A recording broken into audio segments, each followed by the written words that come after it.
सासाराम तो एक जिला है, लेकिन नालंदा भी शांत नहीं हो पा रहा है। तनाव की स्थिति यहाँ पर भी बनी हुई है। नीतीश के गृह जिला है नालंदा और यहाँ पर कल रात हिंसा पनपी। फायरिंग में एक की मौत हो गई है।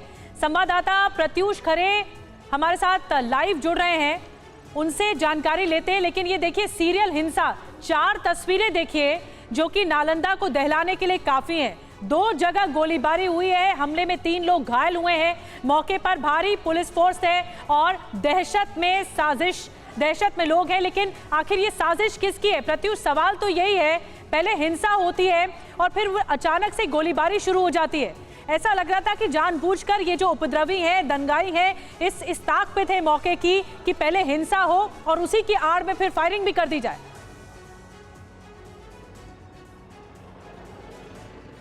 और देखिए इस बात से प्रशासन भी इनकार नहीं कर रहा है। मेरी कल भी डीएम से बात हुई थी और अभी भी मेरी डीएम से बात हुई है। मैंने यही सवाल किया कि आज तीसरा दिन है। कल आपसे जब मेरी बात हो रही थी तो आपने कहा था कि सब कुछ नियंत्रण में है, अब हालात सामान्य है, और शाम के वक्त फिर से हिंसा हो जाती है।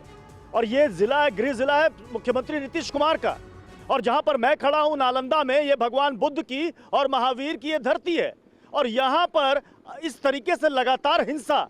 डीएम ने कहा कि देखिए हम 100% तो नहीं कह सकते कि सब कुछ सामान्य हो जाएगा, हम अलर्ट मोड पर हैं, पूरी कोशिश कर रहे हैं। कल से ज़्यादा आज और ज़्यादा फोर्सेस हमने लगाई हैं और हम अलर्ट मोड पर। अब तक 80 गिरफ्तारियां हो चुकी हैं। कल जो गोली चली थी पहाड़पुरा में, वहां पर 2 लोगों को गोली लगी थी।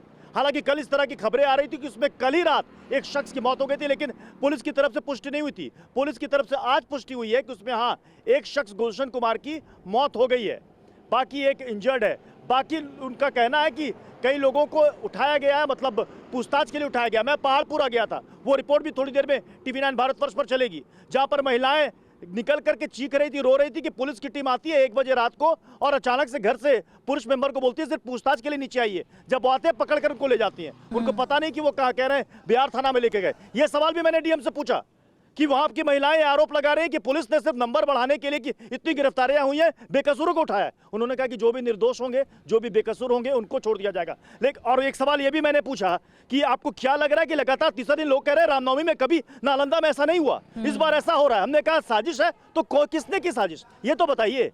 अगर साजिश हो रही है तो पुलिस फोर्स, डीएम, एसपी, इतनी फोर्स यहाँ पर कर क्या रही है? उनके सामने सब कुछ हो गया। सवाल तो ये है कि अगर उसके बाद आपने कहा कि हम गश्ती कर रहे हैं, किसी की हिम्मत नहीं होगी, फिर हिंसा होती है कल शाम को। बिल्कुल प्रत्युष, लेकिन जस्टिफिकेशन नहीं है सरकार के पास, ये बात का स्पष्टीकरण नहीं है कि आखिर ये हिंसा होती रही, पनपती रही और उसके बाद मूक दर्शक बैठी रही, सरकार भी और पुलिस फोर्स भी। आप ही की रिपोर्ट है प्रत्युष जो आपने बताई है, वो रिपोर्ट पहले दर्शकों को दिखाते हैं, फिर मैं आपके पास आऊंगी। क्या हो गया? सर देखिए ना, रात को आई मेरे पति को कबाड़ी तोड़ के लेके चले गए। हम सब भी आए थे कमाने खाने के लिए। ये देखिए कबाड़ी तोड़ के लेके चले गए मेरे हस्बैंड को।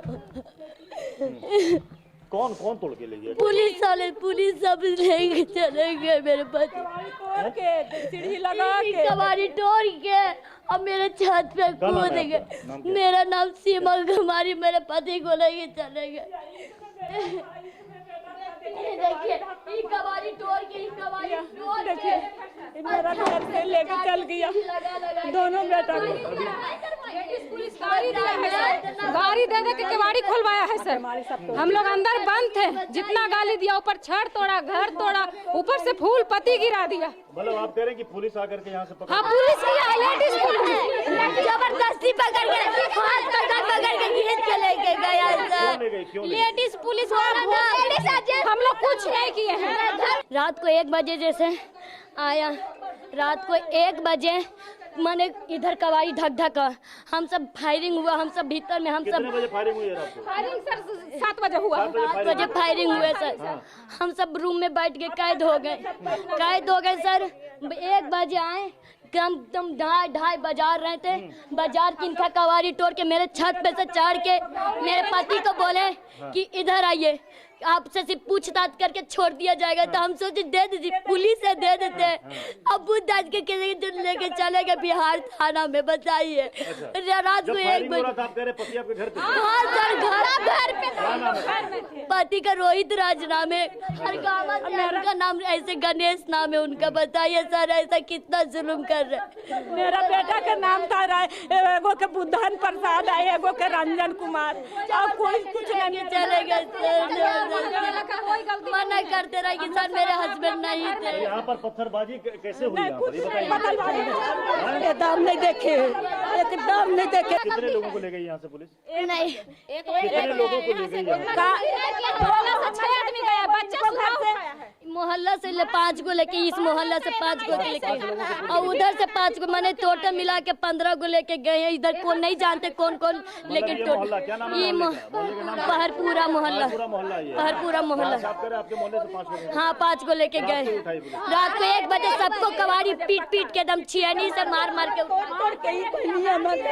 ये पत्थरबाजी जब हो रही थी तो जिन लोगों को पुलिस ने पकड़ा है वो लोग उसमें शामिल थे? नहीं, घर में थे, घर से लगा, घर से कोई नहीं था, नहीं। केवाड़ी तोड़ के, सुतल में केवाड़ी तोड़ के सीढ़ी लगा के ऊपर था। सब घर में डर से तोड़ के, रड से, छड़ से तोड़ लिया, खंती से गेट तोड़े लगा। सब गेट नहीं, जितना गाली दिया है लेडीज पुलिस, इसको गेट टूट गया। रात के 1 बजे पकड़ के ले गए? हाँ, रात के 1 बजे। अच्छा, ये पहाड़पुरा मोहल्ला है और यहीं पर कल रात को पास में फायरिंग हुई थी, गोलीबारी हुई थी। इन महिलाओं का यह आरोप है कि रात के 1 बजे यहाँ पर पुलिस आई और इनके घर में जो भी पुरुष मेंबर थे, इनका कहना है कि सब घर के अंदर डरे हुए थे, दुबके हुए थे, कोई इस पत्थरबाजी में शामिल नहीं था। इनका ये कहना है कि पुलिस की टीम रात को आती है और ये कहती है कि हम सिर्फ पूछताछ करने के लिए आपको बुला रहे हैं और उसके बाद उन सबको यहाँ से पकड़ करके ले जाती है।